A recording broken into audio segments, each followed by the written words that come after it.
I'm Bernie Williams, and I lost my dad to idiopathic pulmonary fibrosis. My dad was my hero.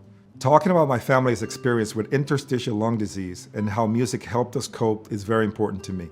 It's one of the ways I can ensure my dad's legacy lives on. We are so proud to have you on with us today because, the thing is that we talk a lot about on the show, a lot of entertainment things, a lot of happy things, a lot of fun things, but we got to take care of ourselves a little bit here. So tell us a little bit about what we're going to get into today. Yes, well, I'm so glad you gave us the opportunity to tell our story.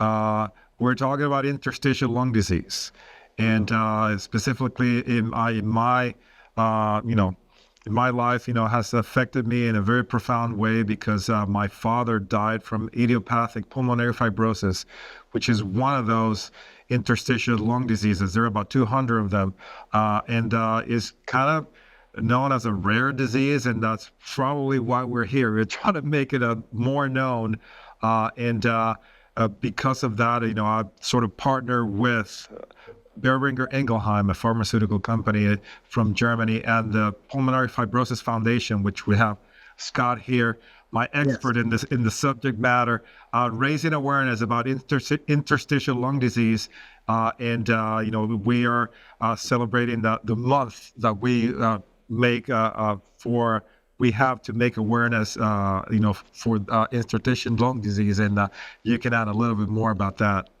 Yes. Certainly. So basically, it's scarring of the lungs. And for most people, scars in other places of the body usually stop after a certain time point. When people have idiopathic pulmonary fibrosis, the scarring continues to the point where the lungs can no longer pass oxygen adequately to the body. And so it's a very critical diagnosis and disease, and it can be actually worse than many cancer diagnoses. And what can we do about this, and how can we make sure that we're checking up on ourselves? Because like I said, we don't like to go to the doctor if we don't have to, right? Sure. So the symptoms that most people have with it would be breathlessness, persistent dry cough, and fatigue. And unfortunately, those symptoms are common to many other more common diseases. And so, first of all, if you're reluctant to go to the doctor, that's not going to help. But many times people, when they finally do go to the doctor, they get misdiagnosed for quite some time. So what Bernie and I are trying to do is spread awareness so that people understand that this is a disease that exists, and that when they're seeking medical care, they can bring this up to their physician and say, well, I heard about pulmonary fibrosis. Should we look at that also? Absolutely. And of course, Bernie, well, with both of you, people have been looking up to you, and you both have honorable things that you are doing and have done. What kind of advice would you give to somebody that wants to follow in each of your footsteps? Well, I think, education and having the right information is the key. I think not giving up if you don't get an answer that, is satisfying to you. In my personal case, my father was misdiagnosed for about 5 years before we actually came up with the right diagnosis. And at that point, we couldn't do much for him to enhance the quality of his life. And we lost him, a couple of years after that. So my recommendation would be just to, put idiopathic pulmonary fibrosis and ILD into the list of possibilities that you may be, having these conditions, and mention it to your doctor. You have to get tested and diagnosed, and there are treatments and things and resources that you can utilize to cope with the disease. But you need to be aware of the fact that it exists, like Scott said, and just make an educated decision about, the options that you have for your treatment. Yeah. But speaking of advice, Bernie, you have any advice for those that want to play and follow in your footsteps in that way? Well, I mean, I think, obviously it's like anything that you want to do that is worth something, there's no shortcuts about it. You have to put in the work. You have to have a plan of action. You have to follow through. Got to have your work, ethic, and just believe in your dreams, and just make sure that it's not, something that you think is going to happen by magic. You really need to put the work in. I think, being able to have the opportunity and being able to take advantage of the opportunity, means that you need to be in a position that you are already prepared for that to happen. So it's really important to have that plan of action, and have that work ethic. So when the opportunity comes, you're ready for it, and you don't lose it, because there might not be an opportunity like that again. And I think in my particular case, being a Major League Baseball player, there's a lot of people that were shooting for that position. And so you have to be able to raise some eyebrows, as far as the people that are watching you work, and to be able to outwork the people that are competing for that same position, and show that you have the things that are necessary for you to be successful there. And once you get to that point, it's just, not forgetting where you came from, and keep working as hard as you were working, to get there, so you can stay there. I think a lot of the people think that, once you get there, it's going to be easy, but I think it becomes harder, because then you have to stay. And, in my particular experience, being with the Yankees for 16 years, there was a lot of great moments, but you really have to put the work in to make sure that you stay, and you're able to enjoy those moments, and put in the work. Well said.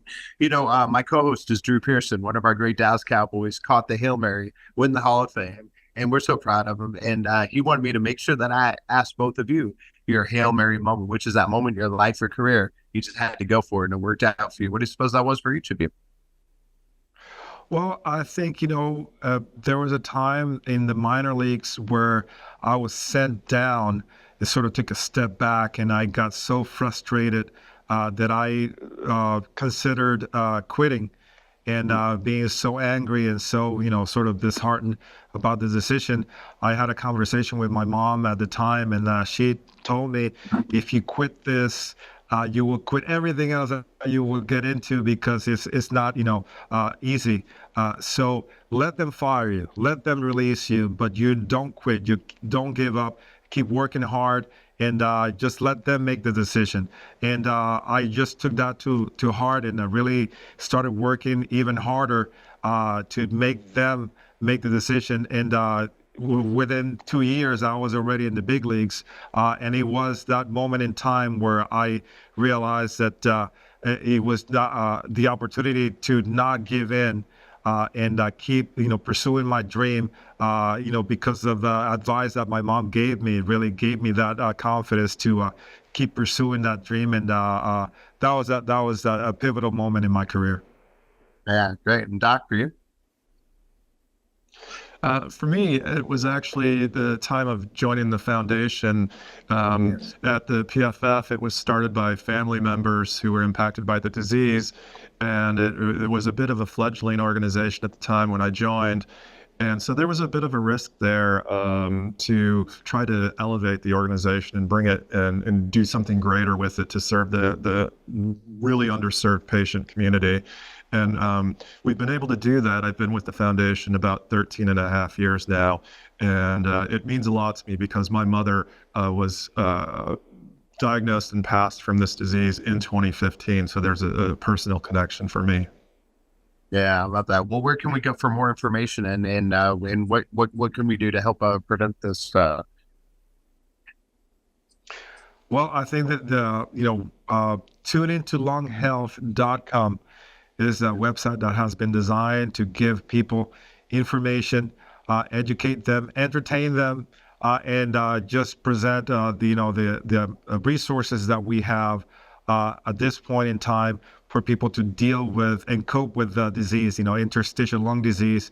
And you have playlists of music, you have breathing exercises, we have information so people can get better educated about making the decision about what kind of options they have, for the treatment, and just to have this sort of sense of having a community, and just to know that you're not alone, dealing with this disease, that there's a group of people that are going through the same thing, and like Scott, says numerous times, there's a strength in numbers, and having this community and this support is really critical to coping with the disease. That's wonderful. Well, thank you both for your time and for everything that you do and for helping to raise awareness. We're going to tell everyone to check it out and look forward to having you both on again soon. Lives on. Thank you. It's why I'm so excited to be part of Tune In to Lung Health. Through this program, you'll find plenty of resources and education, including a series of vocal exercise videos. I'll be joined by vocal coach Eric Vitro. He'll walk us through techniques that he uses with his own celebrity clients. In these videos, you'll meet people affected by interstitial lung disease. They'll share personal stories, as well as participate in breathing and vocal exercises that might help you cope with the mental, physical, and emotional burden of this disease. Please explore all these videos and enjoy. I hope you find them helpful.